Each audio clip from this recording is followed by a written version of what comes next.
Oye sereka ngusuze kandi mwifurize ibihe byiza aho uherereye hose mu bice bigiye bitandukanye iburasirazuba irengerazuba amajyepfo amajyaruguru. Reka kandi ngushimire cyane newe wakoze subscribe kuri Manzi Innocent TV nawe utarayikora ndizera ko akariko kanya kugira ngo uyikore tujye tubana gatanu kuri gatanu. Muri make muri kumbona ahantu nanze kugutinda muri intro kuko cameraman yarabimbujije. Novuga ngo muri kumbona mu use mvuge gute ni nko mu cyaro to mu cyaro mu bigore mu bisheke mu biki umuntu utangiye kumamagara ninde bo mu cyaro mu bisheke mu bigori mu matafari mu bintu ubona nyine nawe ubona ukabona ko ari mu cyaro. Rero ushobora kwibaza impamvu naje hano hantu ngo naje mu butembere hano ubwo naje gusura hano hantu kuko nahatembereye sinigeze mabona ingagi n'ibindi umuntu yagasuye ntago ari byo byanzanya ahubwo mumaze iminsi itari mikeya mukurikirana inkuru za Shania n'umugabo we Marite.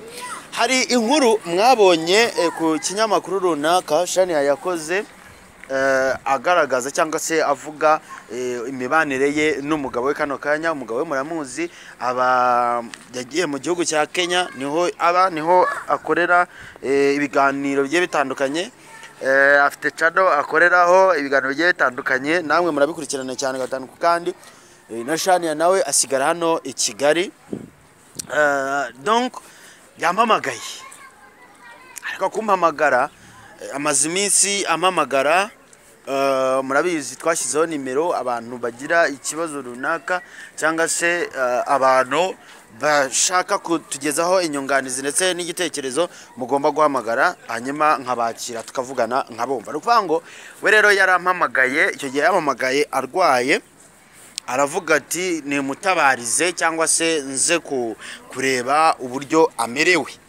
Nukuvuga ngo rero nge sinaje kubona umwanya wo kugira ngo nze ndebe uko abayeho uko amerewe gusa kano kanya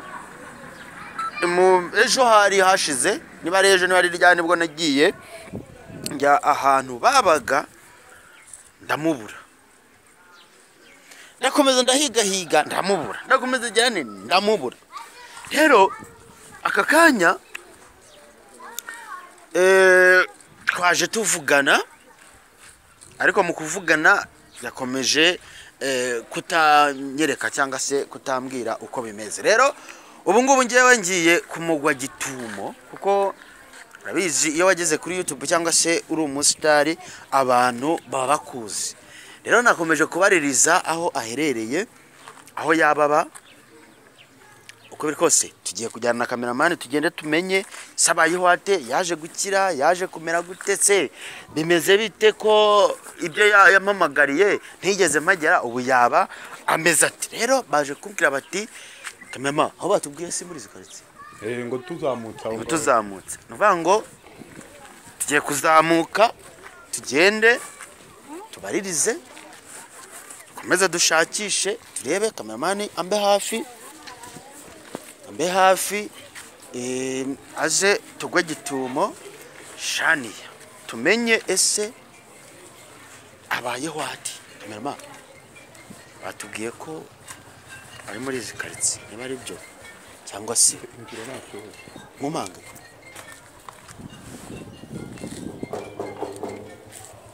bambwiye ko ngo ari ahangaha ngo ariho aba niba koko ari byo simbizi niba ariho babaga mbere cyangwa se byose turabimenya tumaze kwinjiramo cyangwa se tumaze kugeramo.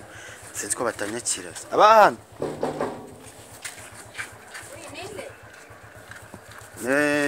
umushyitsi twari tubasuye.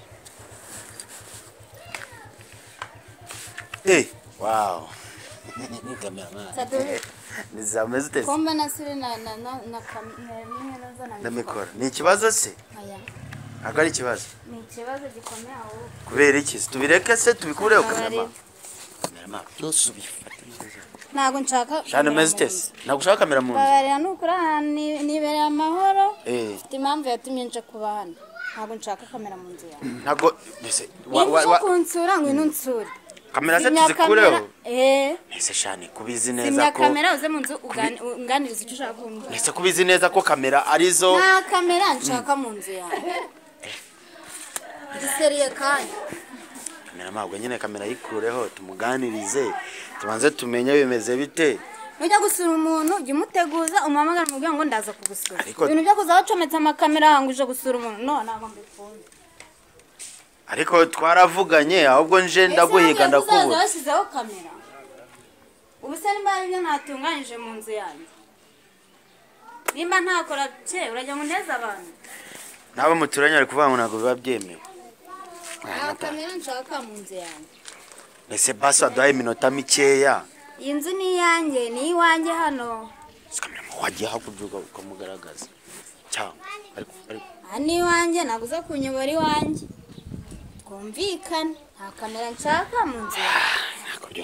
Ese watuganirije basi ukatubwira uko bimeze niba urumva aho wavuye aho mwabaga. Zimya kamera nyine nkubwire ibyo ushaka byose bimbaze wazimije. Namakuraho kamera twayikuyeho kamera nta kibazo. Wayikuyeho? Nukuri nayikuyeho. Kamera makuraho kamera nuze kugira. Ni kari murakoze. Mama ngwino ntago baganira nawe ngo umenye impamvu ya byose ariko narinzi ko ari mu kazi. Rero isyanteye nubwo wamamagaye ngo tuzagusura urarembye turahaza tukakubura n'ubundi no kugera iwawe bikaba byanagoranye ariko bise bituma ngira amahirwe yo kukubaza kuri icyo kintu maze iminsi mbona. Kubera iki uri wenyine byaje kugenda bite kugira ngo wisange uri muri ubu buzima bwa wenyine? Njye rero ubu sinkibivugaho cyane ko namaze kwakira ubuzima ndimo.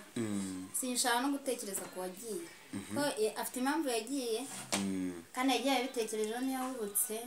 Ni umuntu w'umugabo umuntu ungana kuriya ntabwo ari umuntu wenda baba barashutse ngo bajye mu matwi bamubwira ngo ibi n'ibi n'ibi. Ni umuntu wagiye abitekerejeho afite n'icyamujyana. Simba nshaka kumuvugaho ibintu byinshi ko ubaka akanya ikintu ndeba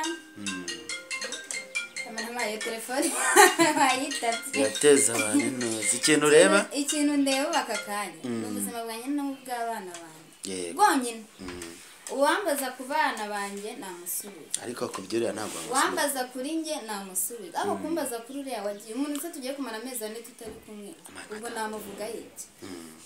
Ariko njyewe no kuri impamvu mbikubajije nabonye warakoze ibiganiro ku macano agiye atandukanye ndetse hari na channel ufite yitwa niba ari Nishania TV show naho nigeze kubonaho icyo kiganiro uvuga nyine uko byagenze uvuga kuri wenyine. Nje rero kuri ubu ndakubajije kugira ngo wenda udusobanuro dukure mu rujijo wenda impamvu kuko benshi barabikurikiranye abenshi bazi ko nyine kuburi wenyine uri wenyine nibyo buzima ubayemo n'iki buri kimwe barakizi baragikurikirana ariko ndashaka kumenya wenda ibintu bitatu gusa. Kimwe impamvu yatumye wisanga uri wenyine, icya kabiri ubuzima ubayemo ese iyo urwaye bigenda bite cyangwa ufite abaturanyi cyangwa ufite iki, icya gatatu ese abana babayeho bate amashuri bariga inzu basha kuyishyura ibintu nk'ibyo, ndetse icya kane wenda aricyo nasorezaho urabizi neza ubuzima reka mperekwe cya mbere reka nkubarize kimwe ube ubimenye wisanze so wisanze uri muri ubu buzima gute nka Shania wari umenyereye kubana n'umugabo? Icyo ndagisobanura gute kumana cyukuntu nisanze muri ubu buzima kari ibintu byantunguye. Ngiye mu buzima bundi na mbere nemenyereye kwibana mu buzima bwanjye nyine. Sinari mfite abana babiri nari mfite umwana umwe. Buri mwana umwe kumurera ntago birushye. Yego. Utwuriye nawe ararya bikarangira. Ariko nyine ibyabaye ngo tutageze nyine kubana neza n'umugabo kandi mwese agenda. Ni nayo mpamvu najya ngarukaho ku bintu bye cyane ko nabivuzeho kenshi ubu sinshaka kubisubiramo. ubuzima nabwisanzemo buntunguye atari ibintu nateguye, ibintu byaje bintunguye mbona birabaye, kandi burya ubuzima nimba bugutunguye isanga muri ubwo buzima nyine tubwakivuga ati ni ubwanjye nta kundi byagenda. ngo yaragiye hashize amezi 3 agiye, urumva mu mezi 3 nimenya buri kimwe nta n'igihumbi na mwaka. Yego. Numva rwose uwo muntu sinyimutekereza kandi no mu buzima bwanjye. Ibyo bintu se byaba wenda naguciye mu ijambo, ibyo bintu byaba ari amarozi se, byaba se ari za nkuru twajyaga tubona z'uko hari uwaje kumutwara. Nigeze kubona hari umuntu winjiye mu buzima bwanyu ashaka umugabo wawe, noneho kugeza igihe wenda namwangaje cyangwa se mwirirwa mwirukanka hirya no hino kubera uwo muntu winjiye mu buzima bwanyu, yaba ari wowe wamutwaye se cyangwa hari ubundi buryo? Ukeka ko ari wa sinzi n'izina rye muheruka kera, ibintu byanyu ngiye mbiheruka kera. Umugabo yigeze kuza mu buzima bwacu nyine gutyo amushaka, ariko ibyo biranarangira sinzi niyo yarengeye, sinzi irengero rye. Byararangiye abafana abakunzi bacu badukurikiranaga bahura nawe baramukubita, ajya no kwa muganga arwara igihe kinini. Bakubita umugabo wawe uwo mukobwa? Yego, baramukubise. Ibyo biranarangira rwose yaragiye arazimira, nayo yagiye ko hari n'impano yamaye nanga kuyambara ngo bitaba harimo ibindi bintu. ndayitwika. Yego. Uwo rero ntabwo mpamya ko yaba ari we ugiye mu ibyo bintu, ahubwo yari afite umudiyasipora hanze. Umugore yari afite muri Kenya barega bavugana, niwe nkeka wenda ushobora kuba yaragiye mu ibyo bintu akanamutegera. Ase ibi bintu rero abantu baba badukurikiye, nubwo hari ibintu byinshi mwe muba muvuga mukavuga muti mubereka ibyo mushaka kubereka, ni ukuvuga ngo ibi bintu gihamya ni ikihe cy'uko umuntu ukurikiye iyi video koko avuga ko nk'ubu ngubu ndahageze nkinda bibonye live ndi kubireba, ariko umuntu ubikurikiye arabikurikira kuri TV,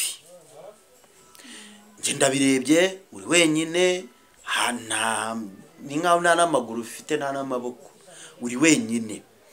Ese ni iyihe confirmation ihari ituma umuntu ugukurikiye koko amenya ko ibi bintu ari byo byanyabyo? Cyambere no kugira icyizere. Yego. Kandi uko nese nimba abonye ko mwaje hano, mwaje nabahamagaye. Oya. Simwizanye hano nubwo nabayoboye aho mwuje. Nese ikintu cyatumye wenda avuga ko ibintu atari byanyabyo ni iki? Ngiye mu bantu tukiri kumwe, nzi neza ko abantu abanzi simbizi mbanda abantu bari kuri channel yawe bose banzi, ariko abanzi ubukwe bwanjye barabukurikiranye barabubonye. Yego. Nese wabeshye ukabeshya n'ubukwe? Ibyo bintu bibaho? Ntago bibaho. Nese wajya kubeshya ukavuga ngo ukikina ngo natandukanye n'umuntu, ari ibintu uri kuburaga uvuga ukabibwira abantu 2 3 4 bangahe? Ntago bibaho. Atari iki kinyamakuru wenda nawe mbivuzeho cyambere. Nabivuze ku binyamakuru bigera nko muri 3, ikibaye cya 4 nawe mbivuzeho. Shani nyuma yo gutandukana n'umugabo se ubayeho mu buhe buzima? Ubayeho ute? Kuba ubyuka ukajya guhiga ukipapa ukimama ukajya kugira gute? Nibishoboka wenda umuntu azakomeza kurikirana inkuru yawe gatanu kandi ubayeho ute muri make? Ntabwo buragoye ko inana yimikiye nyine mvana ni mu nkengero wenda aho si mu mujyi cyane, bwana ubuzima bwawe wenda bwo nzarusha. Inaha pe imihahire nta kibazo, uhaha rwose bifite 2,000 urariki byose kubibona, ariko ikibazo ni ukubibona. Kwibiraka biboneka inaha ni ibiraka byo mu mirimo. Yego. Guhinga, gusarura, ibiraka biri kuboneka muri iyi minsi ni gusarura ibishyimbo. Yego. Igihe tugiye kwinjiramo cyari gusarura ibigori no guhinga hazajya amasaka. Yego. ubutaha ubundi nibyo biraka biboneka inaha yego kwa kunenya nikoreye ibiraka byo gufura ibiraka byo gufura sinkibibona ntabwo bikiboneka pe yego ubundi iyo mbonye ikiraga cyo guhinga ndagenda nkahinga nkigira icyo gihumbi nkaza nkiyaranje abana tukarya ubugari tukaryama nyine ubuzima buragoye ni ukuvuga ngo natandukana n'umugabo pe ubuzima bwarancaririye burangoye nta kintu umugabo agufasha ntacyo nta nubwo mujya muvugana umvugisha namvugisha akanyaka abana ngo bavugane n'abana ntacyo none afasha wenda abana kwa se kundi avuganye n'abana bambwira ati papa ko dushaka yawurute dukumbuye yawurute yego kohereza nka 2 3 kohereza nka 2 cyangwa 3 ngenda bagurire yawurute akambwira niyo mbagurira nova kwigura mbwira agandikira akanabaza nimba bayimwere hari igihe ubwo icyo gihe ntiyayohereza yego ngo yakoresha ibindi uvuga ati ataza kurinyuzamo byibura abone ko abana yayawurute bayimwere nawe ye kunshishamo ijisho buriya nyine hari igihe utandukana n'umuntu ukanga wenda nuko nakumenyera nshobora no kuburara sinkwereka ko naburaye urumva ko akenshi ndaburara pe ubuzima bwancana hari umuntu wigeze kwandika mu makomenti akibona watandukanye n'umugabo kuko komenti nicyo kintu cya mbere mbanza kureba kuko njya ninginga nsaba n'abantu cyane kugira ngo bajye bakomentinga kugira ngo turebe ibyo duhindura cyangwa se tugabanya ni ukuvuga ngo muri komenti nigeze gusomamo umuntu umwe yaravuze niba ari umugabo niba ari iki ntabwo mbizi niba ari umusore yaravuze ati waretse iyo nyagasozi ariko nabibonye ku kinyamakuru ntabwo ngenukanye munyihanganire ati waretse iyo nyagasozi ugashaka undi mugabo ntabwo ibyo bintu bajya babikubwiraho nawe cyabara bimbya ko ntabwo nafite yo gushaka undi mfite abana nabyo umuhungu n'umukobwa Imana izankundire bankurize imfashe kubarera ko ngewe imbaraga zanjye no mu iminsi bwamaze n'iminsi nararwaye iminsi yashize nararwaye warabimbwiyeho mbura uko nza nje mburaho yego mushimira cyane Imana umugisha simvuze ahari ariko nawe ahari ariyumva niyumva iki kiganiro ariyumva ni ukuri reka njye mbabwize ukuri mw'abantu mwe birababaje cyane kuba ufite kubaho wowe wifitiye kubaho ufite amafaranga ufite ibiryo ufite buri kimwe ukarya wamara kurya ugafata ibisagutse ukabijugunya muri mondisi kandi hari uwaburaye hari uwurwaye hari uwabuze uburyo ibyo bintu birababaje cyane ni ukuri hari umuntu tujya tuvugana wayi telefone wayitaba akambwira ati shashani iyo uba utuye hafi yanjye ati ni ukuri ko Imana abana banjye ibiryo byarabananiye inyama barazimena ati ibiryo rwose barabimena amafiriti barateka bakayamena natekereza n'ukuntu inyama kuyirya kwanjye ari hano inyuma n'abandanga rimwe mu mezi 3 2 gutya noneho n'ukuntu zanahenze niyo mba ndi hafi y'uwo muntu byibura niyo bajya babimena batabimaye nkajya njya guhuna mu kimoteri naryamo kamwe inyama mvuze igihe mperukira kurya inyama mbari ibintu nkumbura n'ibyo iyo nshana wumva ziri guhumura mba numva nta komanga shana muri make ngewe nubwo tutari twasoza burya bayavuga ngo ugugize intuza ntabakwimye intuza utu dufaranga nitwo nari gukora itike nsubirayo akira basi ugure n'amata y'umwe wenyine kubaho ubuzima ntabwo biba byoroshye kandi mubimenye ko kubaho hano muri Kigali yaba Kigali yaba mu nkengero no kubaho mu buzima busanzwe murabizi ni ibintu biba bigoye kubona nawe ujya guhingira 500 aho wasigaye hatakiboneka no kubona kangaye umuntu muri iki kiganiro barengeye kumugaya simuvuga izina yego akanda mugaye umuntu yarampamagaye abahanzi yego umumama ambwira ati mfite inzu Kimisagara icyo gihe bari baransoye mu nzu narabuze amafaranga y'ishuri inzu ugiye kuzinaho ngiye kwimuka nyine nza mfatira ibintu nabikingirana kubera ubwishyu bwabuze umva nayo ndi mideni ndimo n'irindi ntazi umugabo yagiye atishyura ubwo nari ndimo ideni ry'amezi 2 nyine nzahita mfatira ibintu.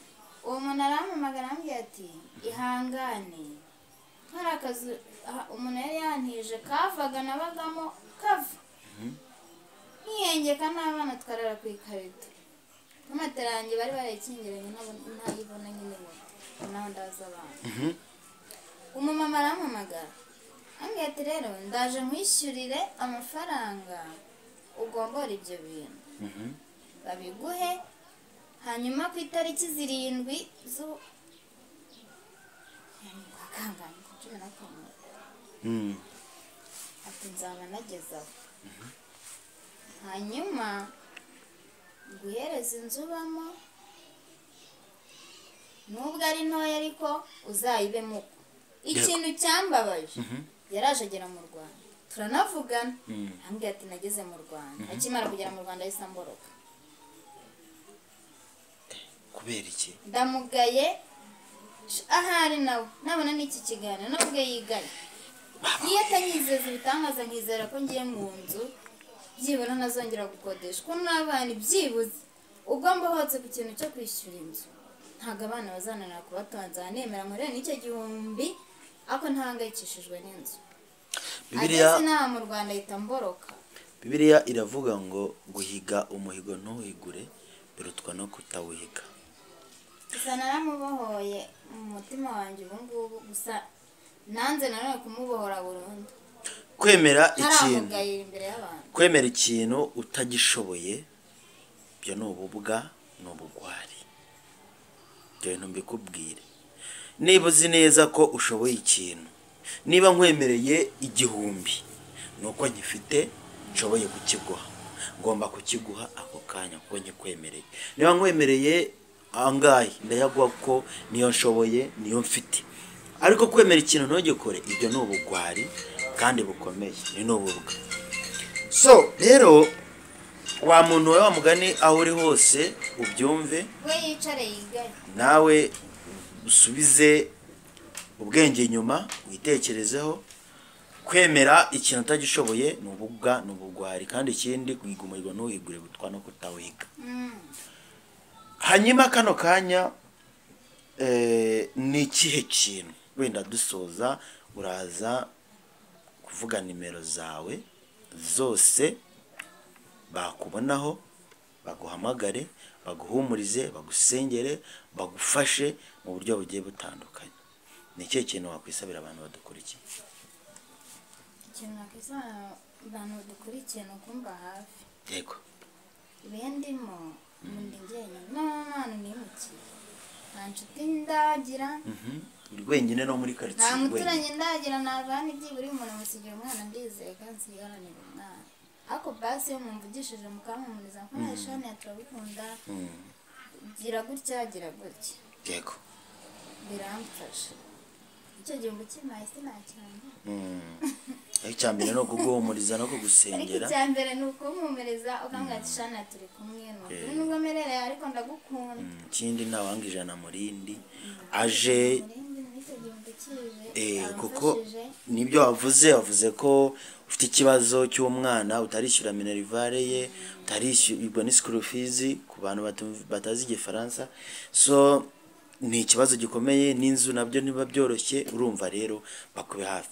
Umuntu ufite inzu iraho ishoma ipfubusa wakabaye uyirimo mu rwego rwo kwirinda izi dépenses zose kandi udafitiye ubushobozi. Babwire nimero basi. Meranye ni 0,860 5 Gisubire 0,860 5